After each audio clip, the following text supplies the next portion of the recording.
Gold and Black Live. He's still here. I'm glad. He could have left, and he didn't. So we're glad that Coach Jeff Brohm is with us. Stacy's still here too, so that's a good thing. We are taking your questions on chat. It's been hard to get to all of them. We've had quite a bit, but we do have a good one, I think, from Billy asking about Coach Brohm's working relationship with his brothers and how they handle disputes and how things are different because they are so close. And we're assuming you're all close now. I was told by one brother that is true. Okay, all right. So I can I know at least Stacy's say done one brother has said that's true. I don't know what he'll say, but All right. How do you do that? Well, you know what? And you're the boss, at least in this It's a lot situation. more difficult than you think. Okay, I'm sure it is. I think, anytime you're half boss and half brother, when things get a little heated, they want to use the brother card a little bit and give their opinion a little bit more. But you know what? It actually is good for me. You know, I'm one of these people between my brothers, my dad, my wife, my son. They all like to give their opinion. So I'm used to listening to a lot of opinions and being able to take at least a little bit good out of it, so to speak. And I try to listen as well as I can. Not that I'm perfect at it by any means, but I am used to hearing a lot of opinions with both brothers. You know what? They both do a great job. But they're going to tell me what they think. But, you know, that's what you want. I think as a head coach, you don't want people that just agree with everything you do. You want everyone to be entitled to their own. I want people to challenge what I'm thinking, that we, in the end, we come up with the best decision that we can. But it's been a good relationship. Your favorite stories, though? Give me one story of an example of it. there's probably a lot of them. Well, you know what? Probably the one most people remember is when I coached my brother in college. That was even tougher as an assistant coach, coaching your brother, because he was very good, actually. And, you know, when we disagreed, sometimes he definitely played the brother card. And one of those got caught on camera one time in a very important game, and I probably went overboard a little bit. But that's what brothers do. You know, you fight a little bit, you make up, and we move on. It didn't bother me one bit, didn't bother him. But there's always going to be a little bit of that tension when things are there's a struggle there, but it's good for us. Yeah. Mike Bobinski said he actually asked you about that, seeing that kind of argument on TV, which it was kind of funny that he remembered that to actually ask you. It was, you know, after it happened, I remember going down and recruiting in Florida like the next week, and that's all the coaches wanted to talk about. Oh, I saw you getting after your brother. I'm like, oh, yeah, okay. Well, so I didn't live that one down for a while. Actually, it was much calmer than people think. I think it just caught me at the wrong time. And I was just trying to demonstrate to him how to step up in the pocket, which I didn't think he was doing. But you know what? Easier said than done. Yeah. And he had an opinion. And you know what? To me, you know, I even tell my coaches now, I say, you know what? When it comes game time, I don't want a bunch of people agreeing with what I'm saying. I want a little competitive fire, and I want. If there's a little bit of back and forth, that really doesn't bother me as long as we're somewhat respectful about it. I want people to want to win. It's got to be important to them. I think if your players see a little bit of competitive fire on your sideline, they know winning is important to you, and I think they'll take it more serious. And trust me, I try to be as calm as I can, but come game time, it's going to come out of me. Yeah. I've heard you've thrown chairs also. Well, Very rarely, but at like least I on said, 2 occasions. part of being a coach is you have to be able to motivate, and I think you have to be able to relate to your players. And like I said, I think it all comes down, you practice your tail off, you try to get ready, game ready for the game, and when the game is getting ready to start, you want to make sure not only are your players ready, but are you ready? Right. And I think sometimes you got to prove to your players that I'm ready, and you guys are ready too. Let's go do this thing. And sometimes you can be calm, but sometimes your adrenaline takes over, and numerous things happen. To be fair, the guy who told me that also said he really likes you. Well, I don't think So that didn't you know, ruin anything, you know. I don't think I hit anybody with the chair, so I think we're okay. Are we talking about the offense? Yes, go to the offense, please. I am kind of nerdy when it comes to that, even though I'm a girl and have never played before. So when you describe your offense, and I watched the Conference USA championship game as well, how do you describe it? Because people say spread, but I don't think people really know how to define spread anymore, and it looks like there's some pro-style kind of elements in that too. I mean, is it kind of a multiple offense? How would you define it? Exactly what you said. I mean, you're on it. Really, you know, I think the multiple aspect is really what we try to be good at. I think I've been exposed to all different types of offenses everywhere I've played, every team I've been cut on, every Right. team I made, and I've seen what works and what doesn't at both the college and the professional level. And really, when I became head coach, I said, you know what, I'm going to kind of put my own flavor on this. And actually, as soon as I took over from the previous offense I was in, we went to the no huddle system. We went to the up tempo. We try to kind of speed this thing up and get with the times while doing a lot of the same stuff, but trying to improve on that. But I think the ability to be multiple really helps in a lot of ways. To me, it's not about, hey, this is what we do, come on guys, try to do it. It's Right. about, hey, who's on our team, what are they good at, and how can we take advantage of their strengths. So we definitely try to do that with the quarterback, whoever it may be, whether he's a runner, a dual threat, or just a thrower. I've had all kinds. And then we try to build the offense around him and make sure that we're getting the ball to our best players. And those things are very important. So the ability to do that, obviously I'm a quarterback. I'd love to do it in the air. It's fun and exciting to do. But I think to be a great football team, you have to have balance. And when I say balance, it doesn't mean 50-50. It means, can you do both? So yes, we'd love to be able to throw the football because you can create big plays, you can create home run shots, you can get easy scores, and that you have to find a way to do that. Now, if a team wants to try to take away that, you've got to be able to run the ball, and you've got to be able to be physical when you do it and to get yards and be productive with that, and then hit some play action shots off of it, but be able to run the ball. So I remember my first year as a head coach, we found a way in my first year just to, I think, don't quote me, I think we broke the single season passing yardage record for Conference USA, and then a few games later we broke the single season rushing record in Conference USA, all in the same year, which that was one of the most things I was proud of because you know what, we were able to do both. And if one team's going to take one thing away, we'll do the other. So you try to create that balance, you try to put it in your playmaker's hands, you try to take care of your quarterback, and then you just roll with it. And whatever comes out, but also be aggressive and creative with it. Brandon Dowdy, I pronounced that correctly, right? Yes, you Dowdy, did. was able to speak with him, and that was one, he called you a special coach because you did adapt and could change with the personnel. What are some examples of that? I mean, I know you had some pretty good tight ends, maybe that first year or the second year, you had an NFL-type tight end, right? And Purdue's strength, you could argue right now, is its tight ends, has some really young receiving core. So how do you do that then? If, let's say you do have a tight end kind of strength team and you want to be a passing team, I mean, these guys have detached and, been in the alley and kind of moved around. Is that something you can build around, our tight ends? Well, I'm a former quarterback, so anytime you get good tight ends, it helps your play a lot because you have somebody who can control the middle of the field. They can work against linebackers who aren't as athletic. The throw is shorter. They're right there in front of you. Normally there's a decent lane there. So you can build an offense around tight ends, and they're the best things in the world to have. And I'm used to having them. We had them where I was at previously until this year, and that's no discredit to the ones we had, but we came into this year with 3 graduating senior tight ends, and not one guy had a catch at that position. So that was an adjustment. And we had to adjust some things. We had to use them in different ways. We sometimes used a 6th offensive lineman there in the running game. Sometimes we didn't.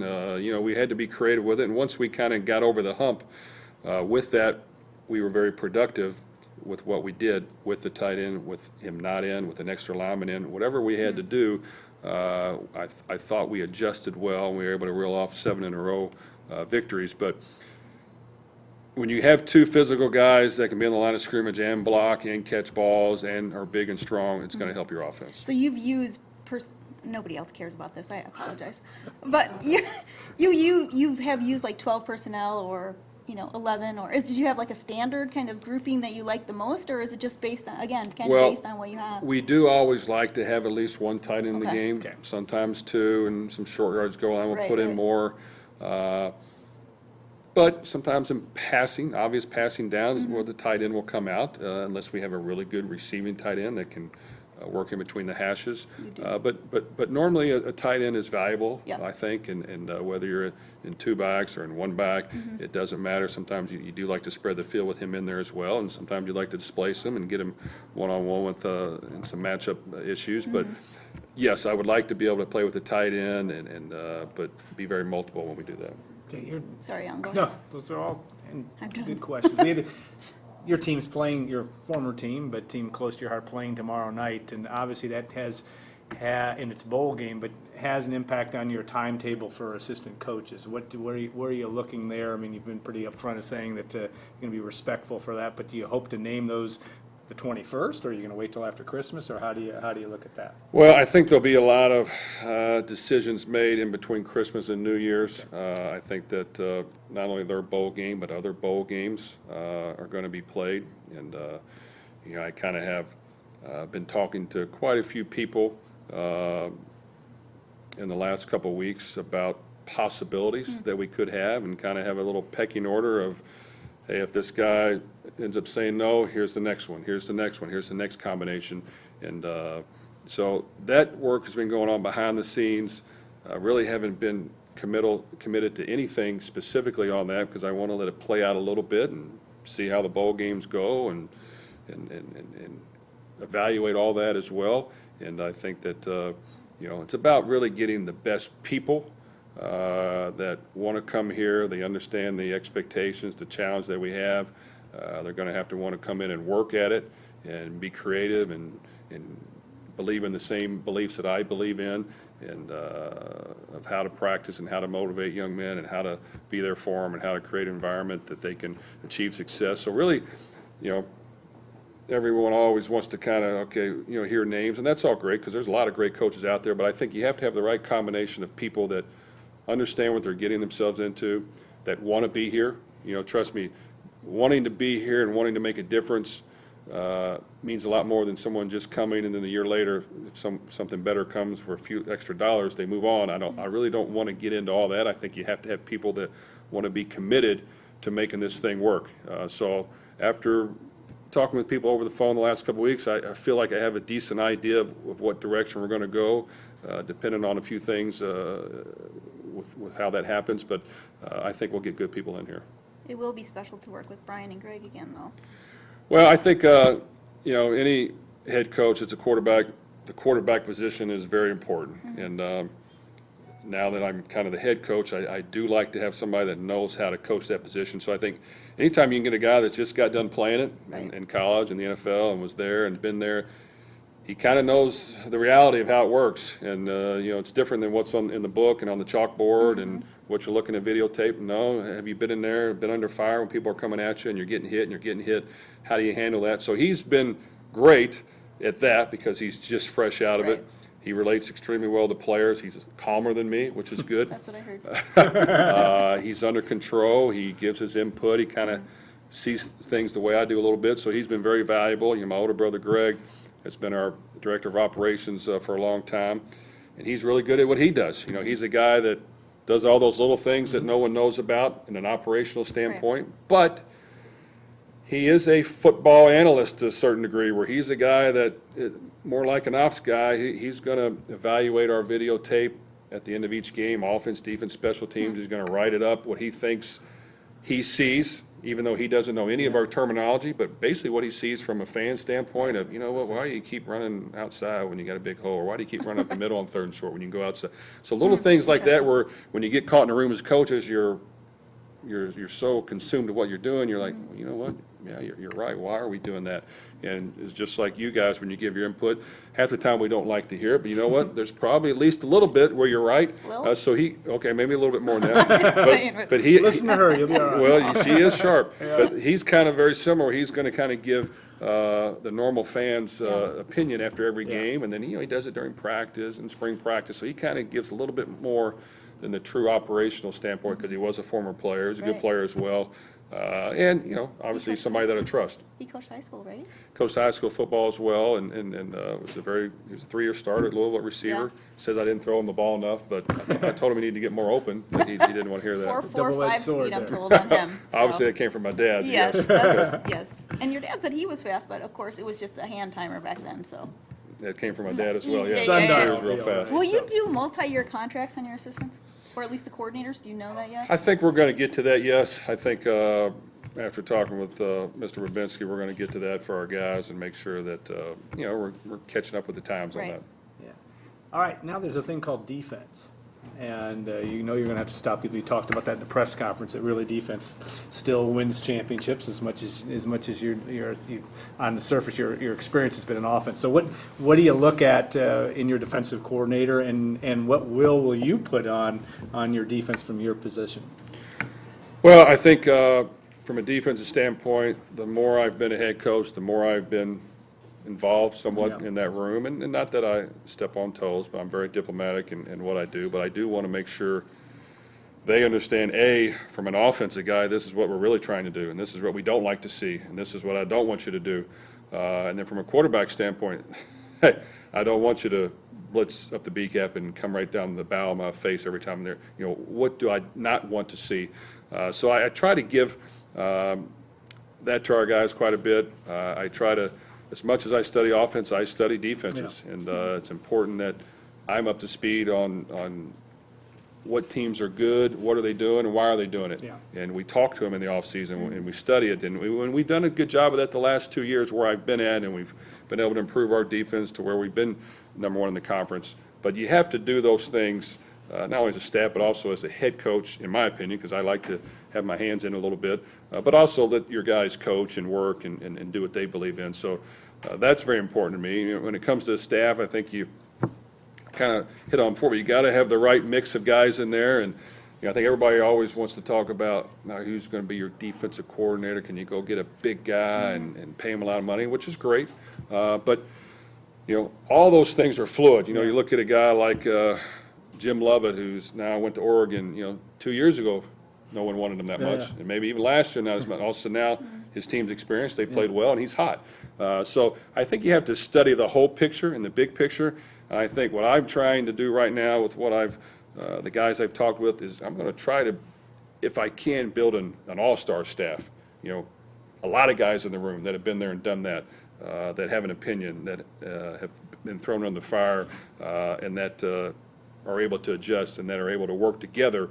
And I think sometimes if you can have more guys in the room with a ton of experience that have been coordinators, that have seen it and done it before, then you're going to have more opinions, and I think adds value to the room as well. All right. Anything else you want to ask? This is your last shot.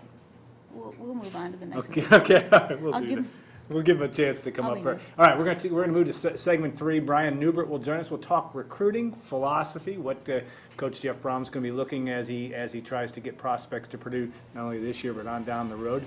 And you'll stay tuned for a couple more minutes. We'll be back on Gold and Black Live.